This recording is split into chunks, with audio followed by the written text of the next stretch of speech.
Hi hello welcome to కాలుగండి. నా పేరు రవిశంకర్. ఈరోజు మనం డిస్కస్ చేసుకోబోయే టాపిక్ నాగపంచమి.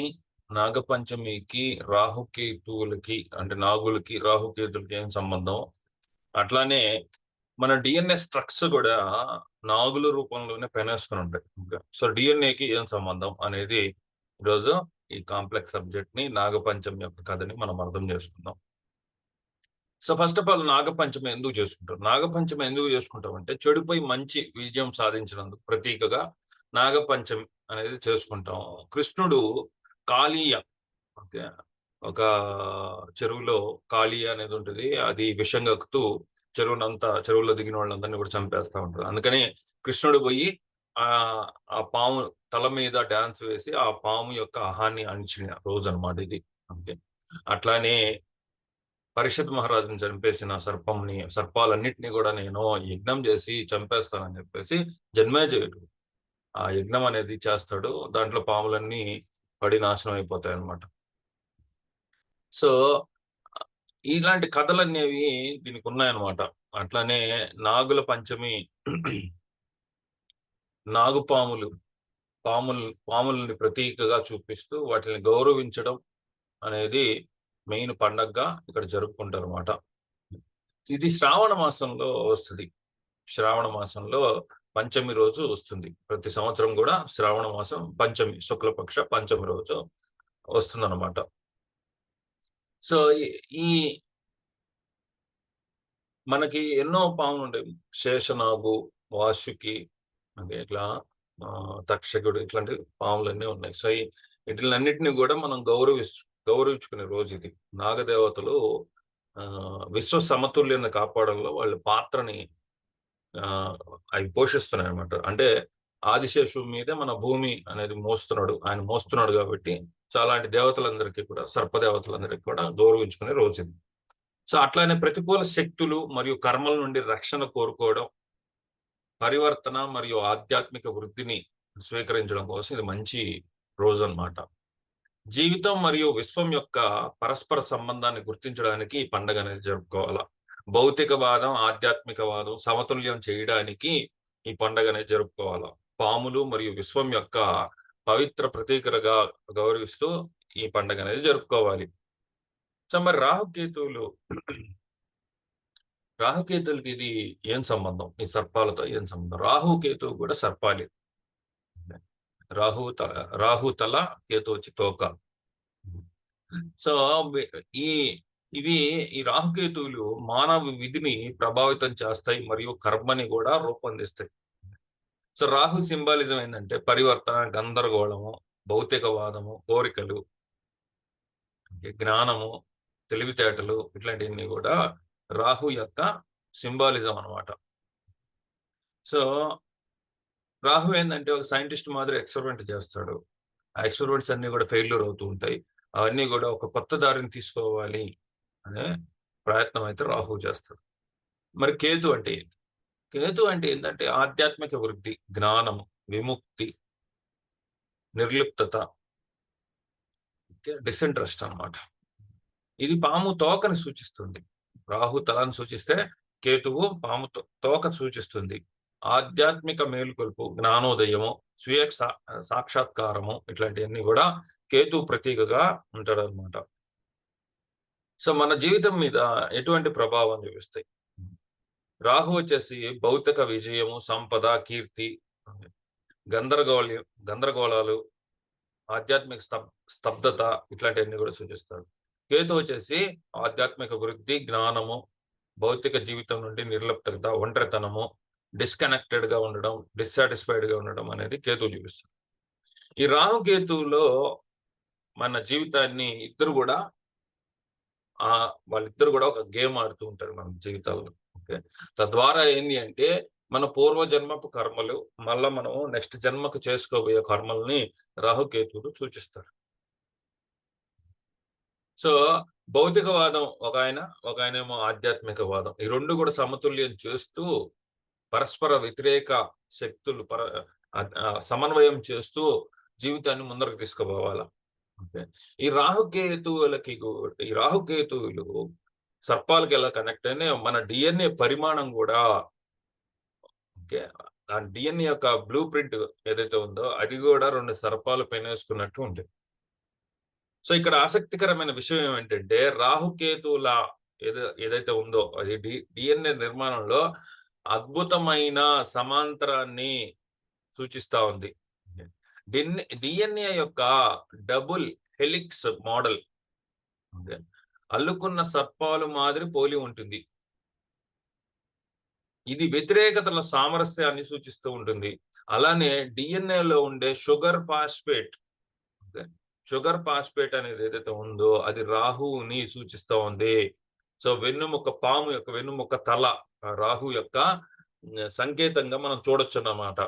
అలానే నైట్రోజన్ సంబంధించి ఏసిజి మరియు టి అనేది పాము యొక్క తోక అంటే కేతువుని పోల్చొచ్చు అనమాట. మనం ఈ డిఎన్ఏలో మనకి ఈ 2 ఐటమ్స్ అనేది ఉంటాయి అన్నమాట. ఈ 2 ఐటమ్స్ ఏదైతే ఉన్నాయో ఇవి మన రాహుకేతువుల యొక్క సంవాదంగా మనం పెట్టుకోవచ్చు అనమాట. డబుల్ హెలిక్స్ మోడల్ అనేది రెండు కాంప్లిమెంటరీ స్ట్రట్స్ అనమాట. ఓకే, ఇట్లా ట్విస్ట్ అయి ఉంటాయి ఇట్లాగా. దాంట్లో మనకి షుగర్ ఫాస్ఫేట్ బ్యాక్ బోన్ అని ఉంటుంది. అది మనం రాహుగా మనం తీసుకోవచ్చు. నైట్రోజనస్ బేసెస్ అనేది ఉంటుంది. అంటే మధ్యలో ఇట్లా ఒక నిచ్చెన మాదిరి ఉంటుంది అనమాట. రెండు పాములు ఇట్లా పెరేసుకున్నట్టుంటాయి. మధ్యలో నిచ్చెనల మాదిరి ఉంటాయి. వాటిని నైట్రోజస్ బేసెస్ అంటాం అనమాట. దాంట్లో జెనెటిక్ ఇన్ఫర్మేషన్ అనేది ఉంటుంది. అంటే మీ మీ పూర్వీకుల నుంచి వచ్చిన జ్ఞానము అక్కడ ఉంటుంది అనమాట. ప్రోటీన్ లెవెల్లో ఉంటుంది. దాన్ని మనము డిఎన్ఏ హెలిక్స్ మోడల్ అంటాము, డబుల్ హెలిక్స్ మోడల్ అంటాము. సో దాంట్లో మనం షుగర్ ఫాస్ఫేట్ బ్యాక్ బోన్ ని రాహుగా, నైట్రోజన్ బేసిస్ ని మనము కేతువుగా మనం చూడొచ్చు. సో ఇది జేమ్స్ వాట్సన్ మరియు ఫ్రాన్సిస్ క్రిక్ ఈ డబుల్ హెలిక్స్ మోడల్ వీటిని బాగా డిస్కవరీ చేశారు అనమాట. వాళ్ళు ఎక్స్పెరిమెంట్స్ చేసి ఇవన్నీ కనుక్కున్నారు. సో షుగర్ ఫాస్ఫేట్ ఏదైతే ఉందో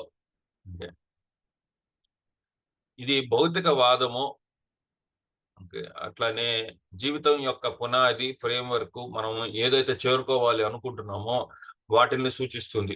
అట్లనే ఈ నైట్రోజన్ బేసిస్ ఏదైతే ఉంటాయో అది ఆధ్యాత్మిక పెరుగుదల, జ్ఞానము, జన్యుపరమైన సమాచారము, మన బ్లూ ప్రింట్, మన జీవిత నియమాలని సూచిస్తూ ఉంటుంది. సో డిఎన్ఏతో మనం ఇదే రాహుకేతుని మనం పోల్చొచ్చు, ఈ 2 సర్పాలని.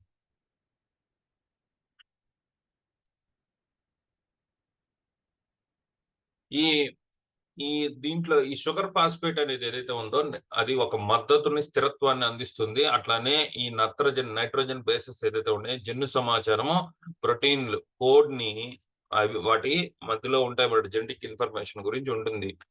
సో జన్యు వారసత్వం మరియు లక్షణాలు, పరిణామం మరియు అనుసరణ, విశ్వం యొక్క కాస్మిక్ బ్యాలెన్స్ కనెక్షన్ ఈ జీవితానికి అవి అందిస్తాయన్నమాట. సో నాగపంచమి, రాహుకేతులు మరియు డిఎన్ఏ పరస్పర సంబంధం ఏంది? జ్యోతిష శాస్త్రంలో రాహుకేతుల సమతుల్యత డిఎన్ఏ నిర్మాణంలో వ్యతిరేకతల సామరస్యాన్ని ప్రతిబింబిస్తా ఉంది. ఈ ఆధ్యాత్మిక వృద్ధి మరియు పరివర్తన, నాగపంచమి ఆధ్యాత్మిక వృద్ధికి, పరివర్తనకి మరియు భౌతికవాదం మరియు ఆధ్యాత్మిక సమతుల్యం చేయడానికి ఒక ప్రత్యేకమైన రోజుగా మనము అభివర్ణించవచ్చు. సో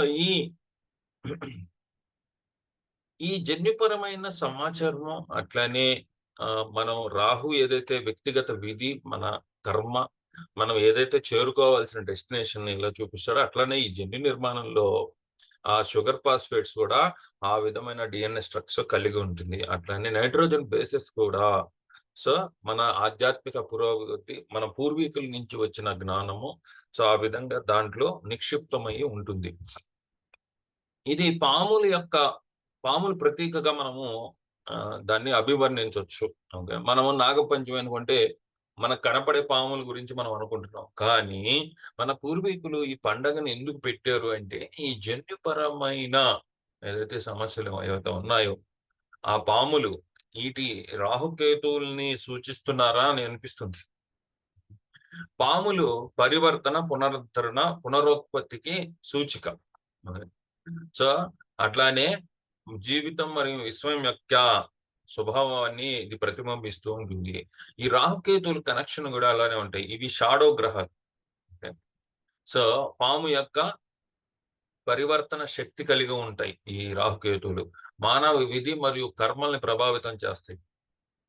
పాము చర్మాన్ని తొలగించి అంటే పునరుత్పత్తి చేయగల సామర్థ్యం ఎట్లా ఉందో, అలానే డిఎన్ఏ యొక్క స్వభావం కూడా అలానే ఉంటది. జన్యు సమాచారం తరతరాలుగా మనకి ఆ డిఎన్ఏ ద్వారా పంపబడుతోంది. లక్షణాలు, అట్లానే మన బిహేవియర్ ప్యాటర్న్స్ అన్నీ కూడా నిక్షిప్తం అయ్యి ఉంటాయి.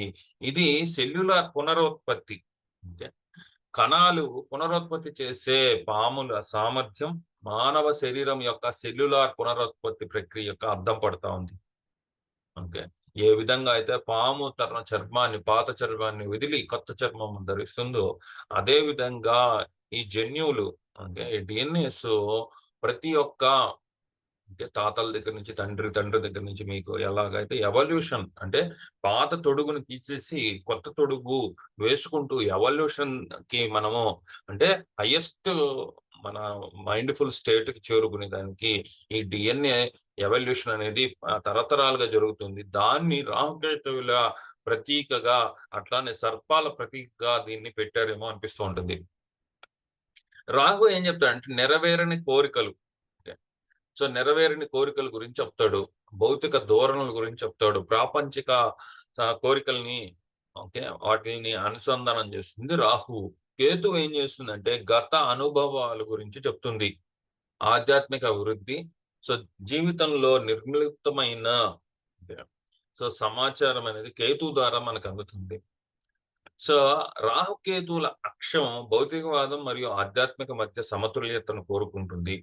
ఓకే. వ్యక్తి యొక్క స్వీయ సాక్షాత్కారం మరియు జ్ఞానోదయం వైపు నడిపిస్తుంది.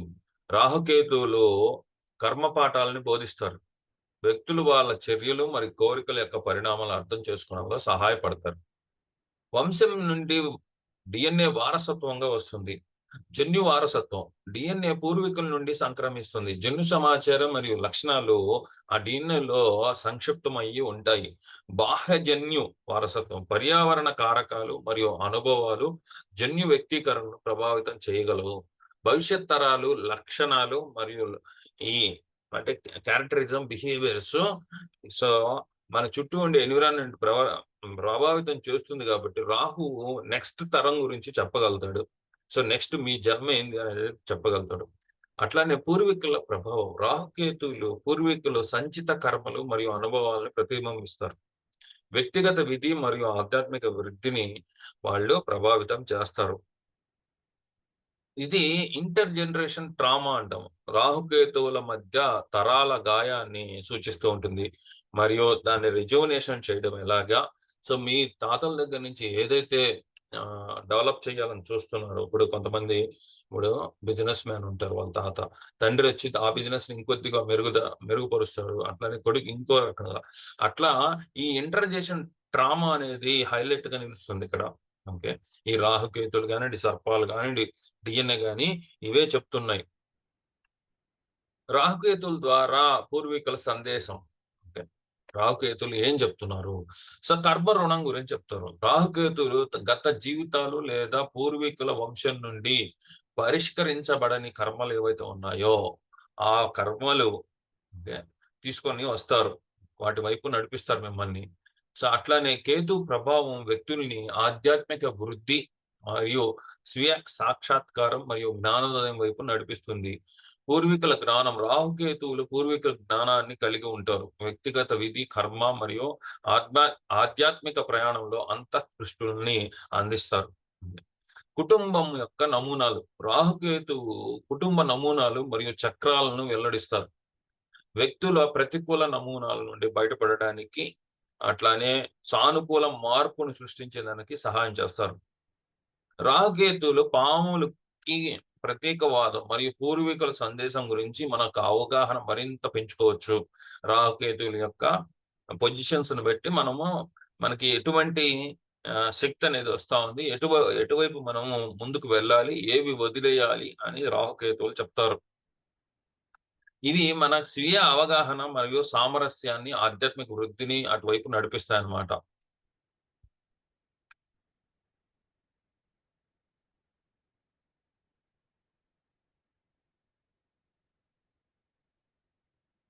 సో ఇక్కడ ఏందంటే నాగపంచమి హిందువుల యొక్క పండగ. పరివర్తన మరియు పునరుద్ధరణ మరియు ఆధ్యాత్మిక వృద్ధి. శక్తివంతమైన చిహ్నం ఇది ఈ పండగ.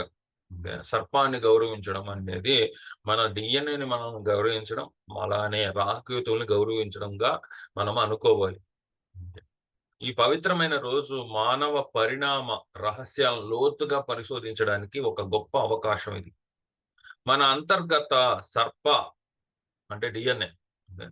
సో వాటిలి గురించి తెలుసుకునే దానికి, విశ్వం యొక్క రహస్యాన్ని అన్లాక్ చేయడానికి ఈ పండగ చాలా ప్రాముఖ్యం కలిగి ఉంది. సో మానవ పరిణామం ఎలా ఉంటుందంటే, యోగులు ఒక 3 విభిన్నమైన స్థాయిల్ని సూచించారనమాట. శ్వాన అంటే ఏంటంటే, మనము ఒక మ్యామల్ అనుకోవచ్చు. మ్యామల్. ఓకే. అంటే ఒక కుక్కని తీసుకుందాం. సో ఈ కుక్క ఏం చేస్తుంది? మనుగడ ప్రవృత్తులు, చురుకుదనం మరియు శ్వాస అవగాహన కలిగి ఉంటుంది. ఓకే.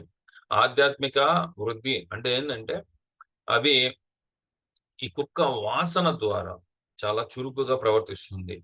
అలానే అంటే స్మెల్‌ని బట్టి కుక్క అనేది మనుగడ అనేది సాగిస్తుంది. నెక్స్ట్ వచ్చేసి కాక. కాక అంటే పక్షి. పక్షి ఏందంటే ఎత్తుకు ఎగురుతుంది. సో, ఎత్తుకు ఎగిరి విస్తారమైన జ్ఞానాన్ని కలిగి ఉంటుంది. విస్తారమైన జ్ఞానాన్ని, అవగాహనని కలిగి ఉంటుంది. అంటే గ్లోబల్‌గా అది చూస్తుంది కాబట్టి, పైనుంచి చూస్తుంది కాబట్టి, సో, ఎక్కువ అవగాహన అనేది ఉంటుంది. ఓకే. సో, కుక్కయితే వాసనను బట్టి పసిగట్టి దాని మీద ఒక అవగాహనకొస్తే, ఇక్కడ కాక అంటే పక్షి పైకి ఎత్తుల దాకా ఎదిగి ఎగిరి సో, అక్కడి నుంచి ఒక విస్తారమైన అవగాహన ఇంకా బ్రాడర్ పిక్చర్‌ని చూస్తుంది. సో, కంటి చూపు అనేది అంటే చూపుతో అది పసిగడుతుందనమాట. కుక్కొచ్చేసి వాసనతో చేస్తే, పక్షి చూపుతో మ కనుక్కుంటుందనమాట. నెక్స్ట్ వచ్చేసి నాగ. ఇది పరిణామం యొక్క అంతిమ దశ. ఇక్కడ ఏందంటే, మనము మన పంచేంద్రియాలని వదిలేసి ఓకే. సో, దానికి మించిన ఏదో శక్తి ఉంది అని మనం కనుక్కుంటాం. సో, ఈ 5 సెన్సెస్ ఏవైతే ఉంటాయో, ఆ 5 సెన్సెస్‌ని మనము వదిలేస్తాం.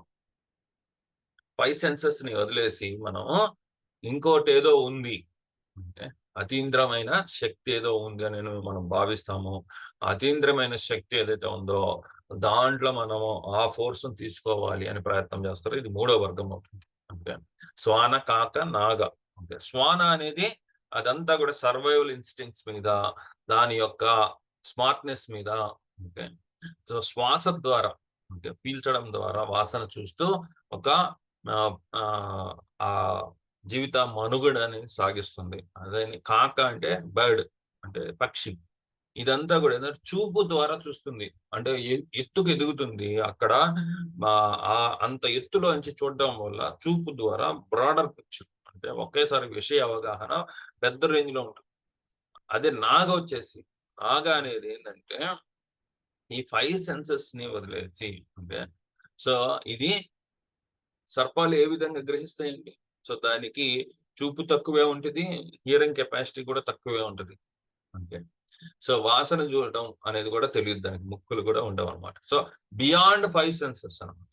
నాగా అంటే బియాండ్ 5 సెన్సెస్ మనము ఆధ్యాత్మిక శక్తిని కొలుస్తామన్నమాట. అందుకని నాగా అనేది హిందువుల ఆచారాల్లో నాగా అనేది ఒక ప్రత్యేకమైన స్థానం ఉంది. ఈ మనుషులు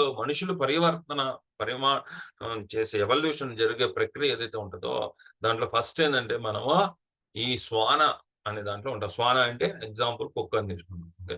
సో, ఇదంతా కూడా ఏందంటే స్మెల్ చూసి ఆ అవేర్‌నెస్ అనేది తీసుకుంటుంది. అంటే తన చుట్టూ ఉండేది. సర్వైవల్ ఇన్స్టింక్ట్ అంటే ఏందంటే పోటీ పడే తత్వము, మనం ఫస్ట్ ర్యాంక్ రావాలని, లేకపోతే గొప్పగా సంపాదించాలని ఇలా ఉంటుంది. కాకా వచ్చేసరికి బర్డ్. అంటే వాళ్ళు చాలా ఎత్తులోకి ఎగురుతారు. ఎగిరి అక్కడి నుంచి ఒక బ్రాడర్ పిక్చర్ అనేది చూస్తారు. చూసినప్పుడు విషయం అంతా కూడా మొత్తం విషయం ఏది కదిపితే ఏం జరుగుతుందనేది వాళ్ళకి బాగా తెలుసనమాట. అంత ఎత్తుకు ఎదుగుతారు. సో, ఆ ఎక్స్‌పాన్షన్ అనేది ఆ విధంగా ఉంటది. ఇది రెండో కేటగరీ. మూడో కేటగరీ ఏందంటే, ఈ 2 కాదు. సో, వీళ్ళు పంచేంద్రియాలతో కాకుండా ఒక విశ్వశక్తితో అనుసంధానం అవుతుంది. సో, ఈ 5 సెన్సెస్ ఏదైతే ఉంటాయో, ఈ సెన్సెస్ కాకుండా యూనివర్సల్ ఫోర్స్‌తో మమేకం అవ్వడం అన్నమాట. ఇది ఫైనల్ స్టేజ్ అన్నమాట. దీంట్లో సాధువులు, గురువులు ఇట్లాంటి వాళ్ళే ఎక్కువ మంది ఉంటారు ఈ వర్గంలో. సో, ఈ విధంగా 3 రకాల ఎవల్యూషన్ పీరియడ్స్ అనేవి మనిషి యొక్క పరిణామ క్రమంలో ఉంటాయి.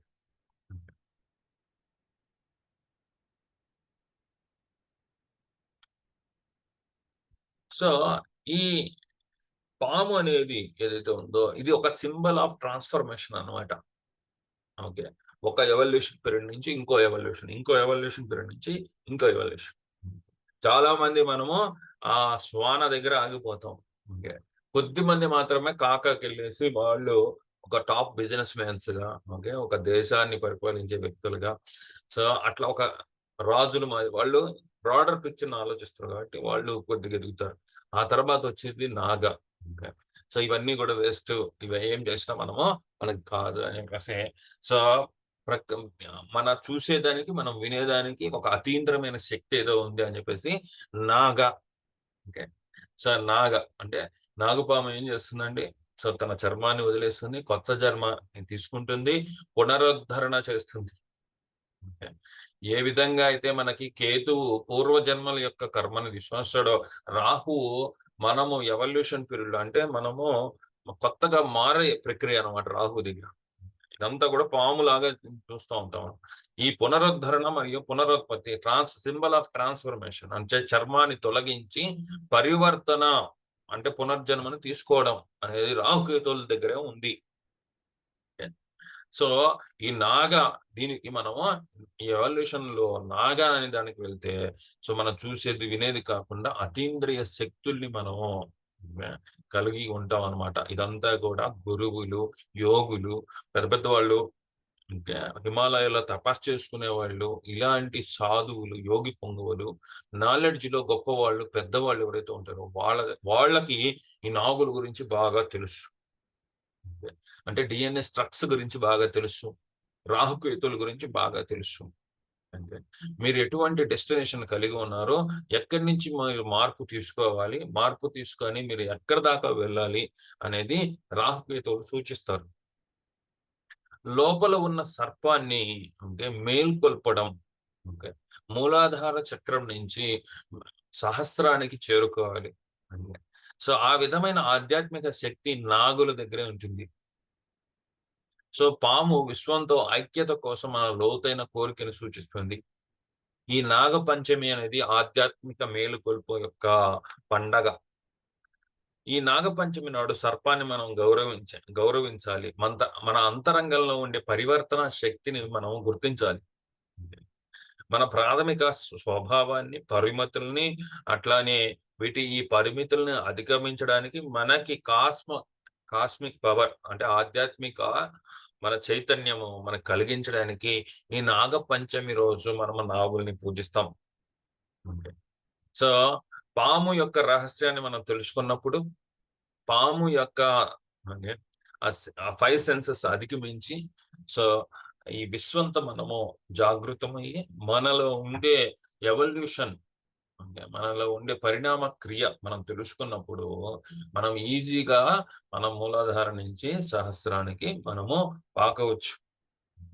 ఆ కుండలిని శక్తి ఈ మానసిక, ఆధ్యాత్మిక కుండలిని శక్తి అంటే ఈ కోరికలు మరియు అంటే ఆధ్యాత్మిక వృద్ధిని పెనవేసుకుంటూ ముందరికెళ్తాయి. మనలో 7 చక్రాలుంటాయి. ఆ 7 చక్రాల్ని మిళితం చేస్తూ పైకనేది ఎళ్తుంది. శివుని యొక్క ఆభరణం గూడా పామే. సో, ఇది జన్మ మరియు పునర్జన్మ చక్రాన్ని మనకి సూచిస్తూ ఉంటుంది. సర్పము శక్తి మరియు తరంగాల ప్రవాహాన్ని సూచిస్తుంది. రాహు, కేతువు చంద్రుని యొక్క ఈ సౌత్ నోడ్, నార్త్ నోడ్ అంటాం. వీటితో అనుసంధానించబడ్డాయి సర్పాలు. నాగపంచమి, రాహుకేతువులు మరియు డిఎన్ఏ నిర్మాణము ఒకదానితో ఒకటి అనుసంధానించబడి ఉన్నాయి. ఈ విశ్వంలో ఈ వ్యతిరేకతల యొక్క సామరస్యాన్ని మనం పొందడం, బ్యాలెన్స్ అనేది చేయడం అనేది నాగపంచమి రోజు యొక్క ముఖ్య ఉద్దేశం అన్నమాట. ఈ సంతులనం మరియు సామరస్యాన్ని మన జీవితంలో పొందడానికి ఆధ్యాత్మిక వృద్ధి మరియు భౌతికపరమైన కోరికలు తీర్చుకుంటూ ఆధ్యాత్మిక వృద్ధికి మనం చేకూరాలంటే నాగపంచమి రోజు మనం కొలవాల్సిందే.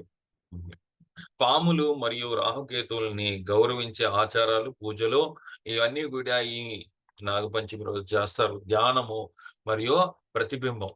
ధ్యానం అనేది చేస్తారు. ఆ వ్యక్తి పెరుగుదల మరియు పరివర్తనపై ధ్యానం అనేది విశేష ప్రభావాన్ని చూపిస్తుంది కాబట్టి ధ్యానం అనేది చేస్తారు.